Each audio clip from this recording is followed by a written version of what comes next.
Hi, everybody. Welcome back to another edition of VCTV with your host, Kyle Ellicott. Make sure you check us out on LATOKEN.com to hear from today's speakers that we're about to introduce and all speakers of the VCTV family. Also, we're going to be talking about food today, food tech. So if you haven't eaten, you're going to be hungry after this episode. But really, we're talking about food delivery and e-commerce and what's changed in terms of food delivery and marketplaces as well. And not just in the United States, but globally, as things have shifted over the last year. But more importantly, what does that mean going forward? We've got companies that are now doing driverless car delivery of food. We've got more food options from a delivery standpoint than maybe ever before. What happens next? Where do we go from here? Well, I've got two outstanding co-hosts that I will be introducing in just a moment who are going to break that down for us, but also a big thank you to the LATOKEN team and to Maria for making today's episode possible. With that, Gary Fowler, welcome back to the show. A little intro, a little background for everybody. Yeah, great to be here, Kyle. My name's Gary Fowler. I'm a serial entrepreneur and investor. I've done 17 companies, 2 unicorns. I was on the original management team at Click Software, sold to Salesforce for $1.35 billion 27 months ago, actually 28 months ago now. And also Eva.ai, an AI HR tech company that is in Santa Clara, California, that I founded 5 years ago with Dr. David Yang. I'm the CEO, president, and co-founder of GSD Get Shit Done Venture Studios, premier AI and quantum venture studio located in Santa Clara. We believe that intellectual capacity is evenly spread around the world, but opportunities aren't.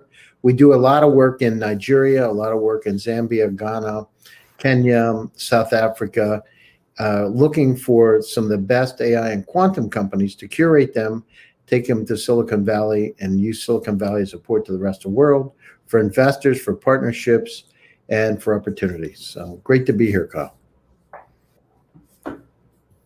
Wonderful. Great to have you here, Gary. Joel, welcome to the show as well. A little background and introduction for everybody. Sure. Thanks for inviting me, Kyle, as always. I've been involved in the food service space since 1991. I've worked as a senior executive with Yum, was involved with the division of Pizza Hut, which we were pioneering pizza delivery with Domino's back in the 1990s. We're based in Hong Kong.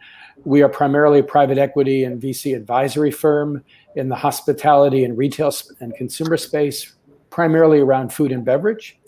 And we've got personal investments in delivery cooperatives in the United States, and we've worked with a lot of delivery businesses in Indonesia, Vietnam, China, Japan, and elsewhere. So we're excited to talk about the topic. Wonderful. And speaking of Pizza Hut actually, or Domino's, Domino's has a new effort where they've partnered with Neuro, I believe it is, right, a self-driving robotic car that they are doing pizza deliveries in, which is exciting and a great marketing campaign for the company as well. Dr. Malva, welcome to the show as well. A little introduction and background for everybody, please.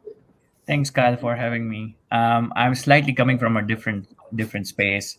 I'm a PhD in nutrition by I would say books or academics, but then I also work for a PE firm. We are mostly invested in aerospace as well as in real estate, and now we are investing into the food tech and the nutrition space. And I basically lead a startup over there, which is basically clean living, health, and wellness. And so I wanted to understand, on the other side of things, how it is from the VC aspect. So that's why I'm here on this platform. Thank you for having me. Wonderful. So Joel, kick us off around what's happened in food delivery and just in e-commerce in general. I mean, you spoke a little bit about Asia. You and I have offlined about that and the growing trends around food delivery in Asia and how e-commerce is very different there than it was in other parts of the world until 2020. And we started to see things a little bit balance out, if you will. But I don't want to put words in your mouth. That's just my opinion. Tell us what you're seeing, having been in this space for so long and now still even more and heavily invested in the area as well. And by the way, firstly, apologies for not seeing me very well. I'm in a casita here and the lights behind me, so I apologize for that. But I think the first thing I wanted to say is delivery is nothing new. People have been delivering stuff for ages. Pizza delivery down the street, Chinese delivery. Delivery is not a complicated business when it's done by an individual location. So this is not, convenience has been part of a global trend for years and years and years. What's happened, obviously, with the smartphone is that it's made it a lot more convenient, and marketplaces have been built. So that's the first thing I'd say. It's not a complicated business. What's happened is just an enormous amount of money has been poured into marketplace delivery apps. And it's obviously the amount of money that's been wasted is unbelievable. These marketplace delivery apps cannot make money, have not made money, while the individual delivery businesses like Domino's Pizza, Papa John's make a lot of money. And to give you an example, their average cost of delivery for a Domino's, Pizza Hut, and the like is somewhere between 8 to 9% of revenue when you factor in labor and everything else. But obviously DoorDash and Uber Eats and the others are charging independent merchants almost 30, 35%. And the chains obviously get a better deal. So there's a trend to convenience all over the world. Two-income households. I think China was a bit ahead of the curve because of the fact that Chinese are extremely convenience-driven and extremely value-driven. But these kind of super apps which have sprung up for delivery, ordering, cashless payments all into one have been a trend in China, Indonesia, Malaysia, et cetera, for a long period of time, and it's coming to the US. So people are becoming more and more convenience-centric, and honestly, very lazy. They want to stay at home and pick up their smartphone and order what they want. So that trend is not going away, but obviously it's been exacerbated, or the trends have moved forward 3 to 5 years because of COVID. So I think the easiest thing to say, the trend has been there. It's just dramatically grown because of COVID. Mm-hmm. Gary, thank you, Joel, and I will have a follow-up for you on that in a moment. But Gary, thoughts? Anything else to add on to that, to Joel's point there? Yeah, I mean, a couple of things. One is that one of the companies that I was involved in as a executive was Click Software. So all the optimization, what driver do I have to take it at what places, what time? Some of the technology using artificial intelligence, algorithmic math, to make sure you have the right product, the right place at the right time. They're going to be really important. I mean, you look at Uber bought, Postmates for $2.65 billion. So companies are understanding that, this is a trend. And of course, during the pandemic, when you doubled the amount of deliveries plus, it was due to the fact that, we couldn't get to those locations. We couldn't go into the restaurants, and it really changed things. The question is going to be, Kyle, what lives on from here? Because people are tired of being in their places. They don't want to, and I know we've talked about it offline. I mean, if you're like me, I had enough of the delivery coming in. I just want to go sit outside. I just want to sit at a restaurant and be waited on and have that kind of situation with the vaccines being given out to a lot of the population in the US and many of the populations worldwide. I see this, slowing down in terms of delivery and then potentially picking back up again. For what my prediction is, over the next 6 months or so, you're going to see food delivery go way down because people are they're house happy. They're sick of being in their places. Absolutely agreed. I think Kyle froze. Kyle? Kyle, you froze. Yep. Yeah. Sorry about that. Internet connection issues. Welcome to 20. Interesting pose there for a second. It was a very nice pose, Kyle. Yeah. Look at that. No bad side. I got good sides on both sides. So there we go. Doctor, to you as well. Anything to add on to Gary and Joel's point? Yeah, no, that's absolutely correct. The reason we got into from the real estate, so we have built for rental communities. We have about 32,000 homes that we service to our residents. So we have about 140,000 residents that we serve. And the reason we are getting into this food delivery and nutrition delivery space is because we are seeing this huge uptick where all of our residents are trying to have food being delivered at home and nutrition being delivered and health tech being delivered at home. And so what we want to do is we want to amenitize our properties by providing something extra. And that's why, in terms of getting the food delivered at home, or putting that into their rent, saying, for $50 a month, you get this, and this delivered to your home in terms of, say, any food items or nutrition items and things like that. So definitely agree with what was communicated before, like in terms of the uptick. But we are also worried that as to how that trend is going to last longer. Of course, it's coming to US in terms of the convenience. Absolutely, like you see in China and other Southeast Asian countries that, especially even in India, you see with Swiggy and Deliveroo and things like that, that food deliveries, there's a huge uptick over there, especially given the pandemic. But we want to see how it sustains through. And so that's why we want to bring this to our residents in terms of the delivery systems, not just around the food tech space, but also the health tech space overall, to try and see that we can amenitize our properties, basically.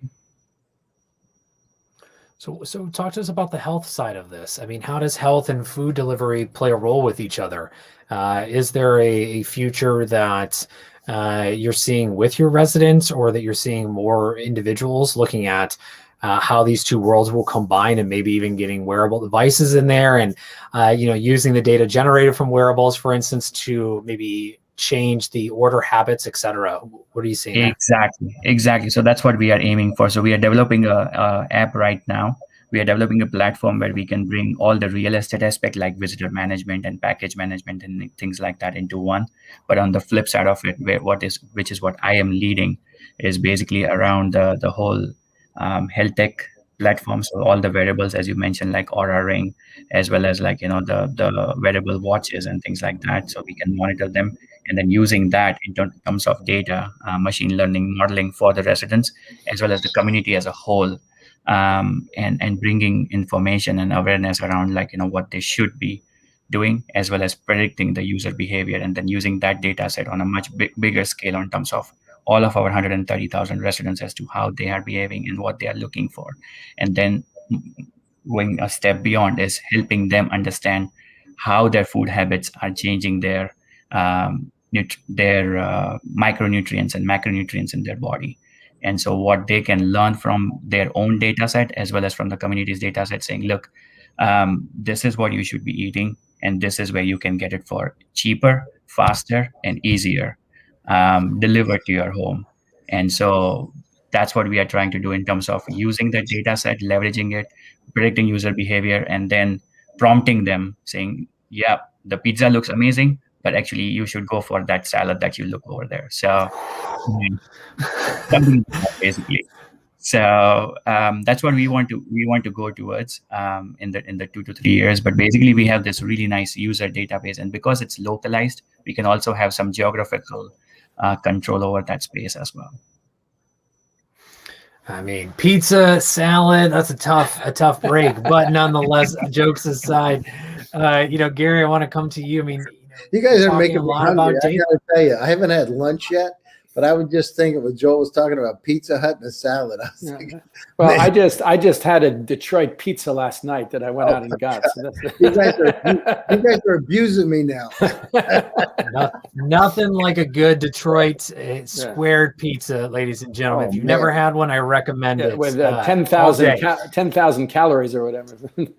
worth every calorie. Worth every calorie. That be just like barbecue as well. Right. With that, Gary, I mean, we're talking a lot about this data that's being generated both on us and in these marketplaces. Are you seeing anything or any companies leveraging that from the artificial intelligence standpoint, and maybe how that's going to push us forward? Because one of the things mentioned is being able to find products cheaper and faster. We've got companies like Amazon, and I'll even throw Alibaba and many others around the world that allow for this less than 2 hour delivery time span. But does that still play a role if you're looking for something cheaper? Is there a world that we're just pulling items from different stores and maybe it goes to one aggregated center and then is blasted out from there? What does this look like from your perspective around AI and the power that has to drive us? And then Joel, I want to hear your summary around all this, but Gary, I'm coming to you first on the AI side. Yeah, I mean, there's a company called Easy Life, which is a company that was founded by the co-founder of Scout24, which is an $8 billion German company. And essentially, what we're talking about is, it's really interesting because this is hyper-personalization. And if we look at it, Kyle, imagine predicting what kind of things you're going to like and getting those things for you, and understanding, from your Apple Watch, from your weight, what kind of things you should and shouldn't have, and to be able to act as your not smart but intelligent assistant, almost like a guardian angel, to be able to deal with the data around you. So in Easy Life, they actually imagine being able to go into San Francisco.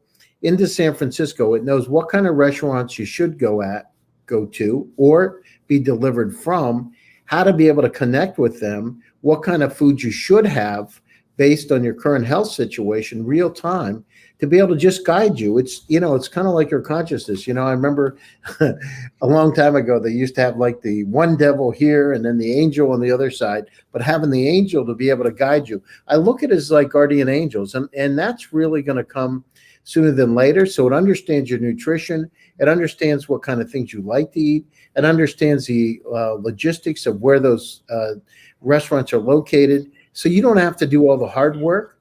All you do is go into that hotel. Would you like to have your delivery, and what time would you like to have it? And it actually goes up almost like a butler and starts to order the kind of things that you want and need based on your current health situation. Now it can follow you around anywhere in any city you travel to. You can go into the restaurant, or you can be delivered to your hotel or the place that you're staying. That's the way the world's going to really streamline and be optimized. That's an opportunity for companies that are out there to really look, because it's the next generation of this whole service chain optimization. Joel, anything to add? Well, not directly related to what Gary was talking about, but I think delivery has peculiarities in each culture, depending on what the norms are. For example, in the United States, we have tipping, but Americans will tip for someone delivering their food, but generally they won't tip if you're delivering groceries or hardware or something else. So I think the delivery systems in the United States, Americans are going to have to understand that delivery costs something, and they're going to have to pay for it. So the driver that's that's delivering your Whole Foods or your Sprouts or whatever, as I said, it's the same driver perhaps, but the economics are different. And in places like China and Vietnam, they want everything within 30 minutes. They want refrigerators delivered within 30 minutes in Vietnam. And I mean, literally, I think I mentioned this before, there's a company called Mobile World, which one of the private equity funds I was involved in invested in them when they had 5 stores. Now they have 3,000 stores. And they're in every nook and cranny in Vietnam. And when someone wants a smartphone, a refrigerator, whatever, generally, they ship it out of the logistics centers in the secondary cities. So they can literally get stuff within 30 minutes or an hour. I don't think Best Buy can do that yet. I don't think Home Depot, my wife's always complaining.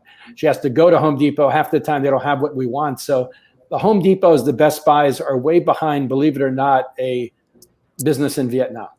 And I can't explain it, except the labor costs are probably very, very different, but it has nothing to do with technology not being available and not being able to do this. The other thing I'd say is delivery is not going away. It may go down a teeny bit in China, Vietnam, Indonesia, places like that, but it's not showing any signs of slowing down. And I think the key reason is dual income couples. People are working hard. When COVID comes back, when COVID goes away, they're still going to need food. They don't want to cook, and they're not living with the extended families anymore. So the last thing they want to do, a housewife or a husband want to come back and cook at 7 o'clock at night for kids. So delivery is here to stay in those markets with dual income couples. And maybe they'll take away, but remember, in a lot of these markets, as Doctor knows, in India, the congestion is so bad, no one really wants to drive somewhere and pick anything up. It's just, you're not going to get on the streets of Shanghai and drive around and pick something up. And if you go by subway, which is normal in a place like Shanghai or Tokyo, people are not dying to go to a place, pick it up, and get on the subway with it. So delivery is not going away anywhere soon, anytime soon. Well, and Joel, do you see a growing trend towards more local delivery, where it's not maybe necessarily from grocery stores, but it is from local farms and surplus of restaurants and otherwise? Is that something you see as a growing trend? Yeah, we have. I have a personal investment in a delivery cooperative licensing company called LOCO, LOCO, out of Iowa, which is in 6 cities now, and we're partnering with the farmers markets. So we put them on our marketplace app, and people could order fresh produce directly, and the driver will pick it up and deliver it to your home. So one of the things we're excited about is partnering with all of these farmers markets in these key cities where we're operating now. So yes, we also think that we haven't been able to figure out the non-food market yet because of the tipping issue. Right, you'd have to pay the drivers a lot more in the U.S. to get them to deliver hardware or deliver flowers or deliver drugs and whatever. And that's a problem. That's a custom issue in the United States, which isn't necessarily the same in other countries. But yeah, I think the big opportunity is delivering everything in 30 minutes or an hour, like in China or Vietnam. And I don't know why we can't do it in the United States as well. But as I said, the tipping issue is a big issue to resolve, which isn't the case in a lot of other markets. Mm-hmm. And we've also talked before here on VCTV about hyper localization and these localized distribution centers as well, right? They haven't typically existed, but now we're starting to move towards those as well. It's a very different supply chain here in the United States than it is in, say, Europe or even Southeast Asia, as you're calling out. There's just a very different, not just custom, but also just infrastructure very differently. I know JD.com, for instance, in a few of their subsidies, have built in huge robotic supply chains within the grocery chains locally, so that you can kind of do what Jack Ma and others had coined in terms of online to offline, where you can start your order online, online, and then walk into a store and finish it offline, and then walk out of the store without having to actually carry anything, and it's sent over to you within an hour. Right? We're not that infrastructure doesn't exist in mass scale in many places elsewhere in the world, but it is starting to become an issue or become a growing trend as well. Kyle, one thing I mentioned, Panda Delivery, I forgot the name of the company, Food Panda, that's it. Mm-hmm. Food Panda is owned by a German company, I think. Food Panda is opening these small C-stores, convenience stores, which basically totally cashless, touchless, pickup and delivery. And they're building hundreds of them all over Southeast Asia. And I don't know, I would assume Amazon will do the same with Whole Foods or another business down the line, where there'll be thousands of these where you can just order, you can pick it up or deliver. And they'll be the top 100 items, that's it. Whatever you want, celery, you get one celery. And if you don't like it, tough. You get 5 types of cereal, the top SKUs that people commonly order. And if you want it fast and you don't want to fool around with it, you try ordering from Instacart and see how screwed up that is in the United States, and who's in there picking your food. It's not the most exciting stuff to look at. But I do think we'll move in the look, there's so much real estate in the United States that's underutilized right now with all the strip malls and the like. And it would be easy to go into these abandoned properties and put in these small C-stores with, the top 100 SKUs. And well, that's what Food Panda is doing in Asia. There's no reason that they can't do that in the United States. Agreed, and excited to see where that goes. Doctor, coming to you, closing thoughts in terms of where do we see this going in the future? What are some of the upcoming trends that you predict around food tech and e-commerce? And then where can everyone find you to continue the conversation after today's episode? Just a quick thing, like 2 things that were mentioned, it's hyper personalization, but then hyper localization in terms of partnership with the local vendors as well. Those are the 2 main words that sort of buzzwords that we are going around with the real estate sort of things, because our communities are geographically distributed. They don't want something to be even across the city, forget across the state or something in terms of delivery, especially even towards the food tech, right? Places like Shanghai, as Joel was saying, people don't want to commute, get onto a train, go somewhere to go to a restaurant and get their food, things like that. They just want it to be delivered. So when the cities are really big, you just are local, you're localized to options you have. So I think the 2 buzzwords are basically the hyper personalization in terms of predicting the user behavior, what they eat and what they should be eating, and then hyper localization in terms of how they source those things as well. I love it. And where can everyone find you online to continue the conversation? My email is in the bio as well, but it's basically you can search Malo with Tim or Clean Living Health and Wellness, and you should be able to reach out to us. Wonderful. Thank you. Gary, to you, big trend predictions for the rest of the year looking forward in food tech and e-commerce. And then, of course, where can everyone find you online? Yeah, so the hyper personalization aspect is really important. Sourcing locally, we talked about that, utilizing facilities that are already there, but also optimizing so you're able to get the right product at the right place at the right time, and intuitive. So you've got these systems that are moved into unsupervised AI to better help you understand what kind of products you should and shouldn't have, what are good for you, and what are priced right. Who's got a special today and who doesn't, or something that you might be interested in eating. So you can reach me, Gary Fowler, on LinkedIn, Twitter. I'd love to hear from you. Get out there, get them. Everybody stay safe and stay happy, stay healthy, and eat well.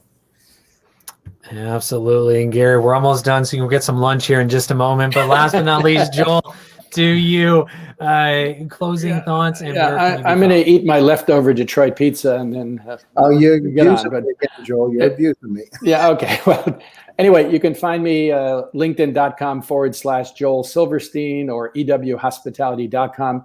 I think the biggest opportunity is that I see is the 30-minute to 1 hour delivery for things other than food.